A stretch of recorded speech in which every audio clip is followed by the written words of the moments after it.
To learn about the off-grid lifestyle and to be inspired to live your dreams, click subscribe so you don't miss anything. Hit the bell notification. When I was growing up, both of my grandparents, both sides of my family, and my mom's parents and my dad's parents, both hoarded food. And of course they did, because they survivors of the Depression, the Great Depression. Now my grandma on my dad's side canned everything and had big freezers of food and raised her own meat.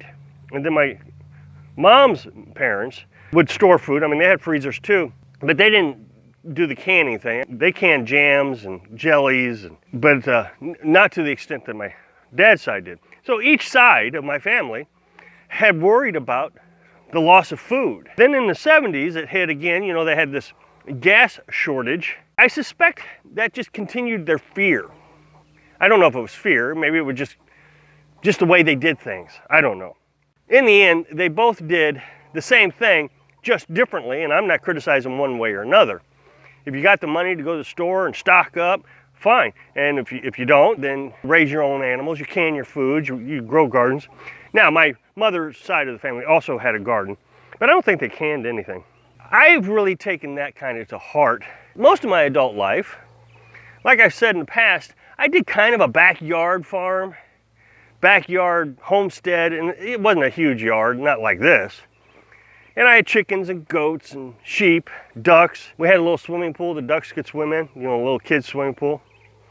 And I'm trying to rebuild that. You know, life got in the way, and that all kind of went away. But now that I'm at an age now where I can make money online and I can really focus on homesteading, I don't think life's going to get in the way again. I think I can do this for the rest of my life. Subscribers are going to know this very well.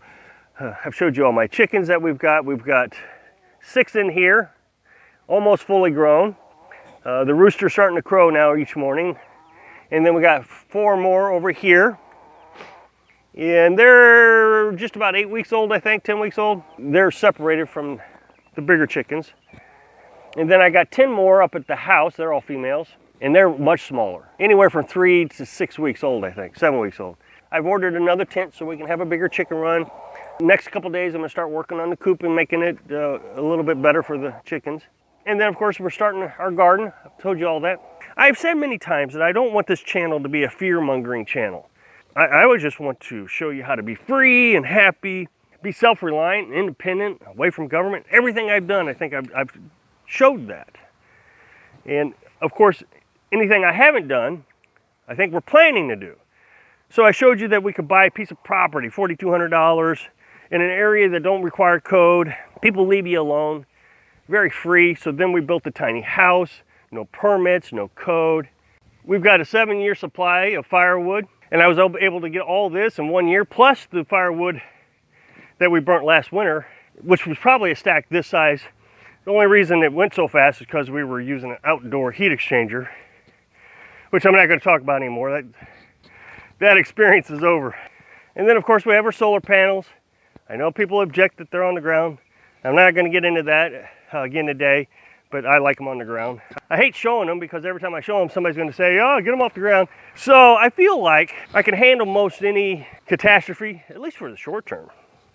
I feel like even though I'm not a prepper, don't claim to be a prepper, I'm not a fearmonger, don't want to be a fearmonger, I feel like I can handle these catastrophes. Now, in the last couple of years, we've seen quite a few catastrophes. We've seen the pandemic that shut us down, and we just moved here right before it hit. We moved here, and we stayed here 30 days. We never left. The first 30 days where you weren't allowed to travel or do anything, we stayed right here, had plenty of food, had everything we need. Now remember, I only have a little apartment-sized refrigerator, and we've got it where we can pack 30 days worth of meat in that refrigerator. I've showed you how we preserve our meat. We've been curing pork butts, and I just bought a pressure canner and a water bath canner and a bunch of jars and lids and all of it. And tomorrow you'll see me canning chicken. We've already got it accomplished, and that'll be in tomorrow's video. So I've really tried to explain to you that I'm not prepping. I'm teaching you how to be free. And I know this seems like semantics that I'm teaching. Oh no, you're a prepper. No, I'm free. I'm free from worry, from anything that could possibly go wrong. And it makes me feel safe. I've talked about being debt-free, how important that is. We're debt-free, we have significant savings, and I figured it up. Now, we don't spend any money, so when I say this, it's not like I got a lot of money that makes this a big deal. But I figured it up, and we could live 60 months, any revenue coming in. Of course, we'd have to make sure that we weren't buying extravagant things, and the same thing we do now. So 60 months without any revenue coming in, we could live okay. I mean, we could buy food and gas and those kind of things, pay our insurance. But of course, that would dip into our retirement, so I don't really want that to happen. So a while back, in December 2020, we were just starting to get out of that pandemic phase. I think maybe the shots were just now getting approved. Austin, Texas, I think, if I recall correctly. Now, I'm not big on the news, so if I get my facts wrong, I don't need people making YouTube videos saying how I'm a liar. I'm not a liar, I just don't know all the facts because I don't really care, because that's part of being free. So in December 2020, Austin, Texas, power grid was hit by hackers. And it really didn't make news. Nobody really talked about it very much, I guess because it was pretty localized. My friend John on Facebook, he lives in Texas, he told me about it. It's the only way I really knew about it. And then later, again, don't quote me on the dates and all that, I think in February-ish time frame of 2021, Texas, a major portion of Texas, was hit by the winter storm and shut down their electrical grid. So, I mean, Texas got dinged twice, boom, boom, just a couple months apart. And it's cold. It caused some serious problems. And the whole time, I'm thinking, okay, I'm okay. Now, I know that seems selfish, but of course, you know, you think about yourself first, so then you can help the others. And that's what I try to do. Okay, I'm okay. Why am I okay? Okay, check myself. And then I tell you, here's what I've done to make sure I'm okay. Try to do this yourself. And then, so just a few weeks ago, the pipeline in eastern part of the country shut down by hackers. It went like a week, I guess, and they had no gas. Fights broke out. Gas stations were running out of gas. Lines were accumulating. Gas prices are going up. And I'm not even sure that they've really recovered from that just yet. Fast forward to today, this weekend, Memorial Day weekend. While we're remembering the heroes that defended our freedoms, we were attacked again this weekend. This time, our food, JBS food processing plant, was hit by cyber attackers. So I've tried to memorize all the facts. Again, I'll probably get half of them wrong. But JBS apparently processes beef, pork, and chicken. Well, they're already behind because of the pandemic. So they already admit that there are shortages in food. Prices have already went up as a result of this. They admitted that in the news today. So they don't know what kind of effect this is going to have. But it has shut down packing plants in Australia, and the unions in Canada and the United States, Northern America is what it said, is reducing shifts. So let's say they have 3 shifts. They didn't say how many shifts, and they've reduced it down to 1 or 2 shifts. So there's already layoffs happening because of this. They don't know much information beyond that. So again, John, my friend on Facebook, sent me this article this morning. And he asked the question, what do you think's next? And he listed off several things, communications, internet, all of it. Well, yeah, I agree. It's probably all the above. They don't see us really resisting. And I think the pipeline paid off. So why wouldn't they do it again? They'll just keep doing it. It doesn't seem like we're actually doing anything about it. We just make the companies pay. Well, you know, that dips into the company's revenue.